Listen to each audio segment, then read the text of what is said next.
As well as the budget on all the front pages, the other big story, of course, is Zimbabwe. Those incredible images last night as Mugabe stepped down. You've chosen the Telegraph.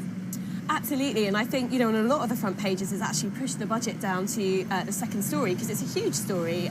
Somebody who's been in power in a key African country for 37 years, which makes him, one of the longest-serving world leaders, has now finally resigned. He's been under pressure to do so for a number of days. It was looking inevitable.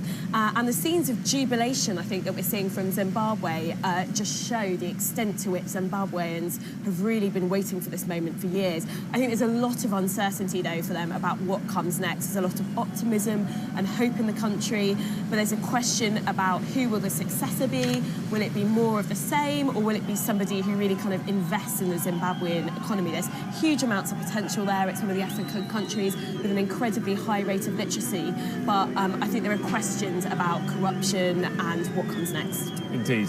And finally, Isabel, just want to mention this story because it is quite interesting and quite humorous at the same time. In the Daily Mail, about Amazon. There's been quite a lot about Amazon packaging in the news recently, hasn't there? Absolutely. So Amazon has this terrible habit of completely over-packaging things that don't need packaging at all. And the Mail have got a very nice story, or very stark and striking story, about reams and reams of paper used to wrap up some bubble wrap. I mean, why did it need any paper wrapping it at all? It's already in a box. And, you say it's funny, and it sort of is, but actually it's a really serious issue here of the waste involved, the environmental impact, and I don't understand why Amazon isn't taking the message here. And also, how can it even be economic for them to waste packaging? Yeah, like well, great that shoppers are obviously highlighting it and taking those incredible photographs.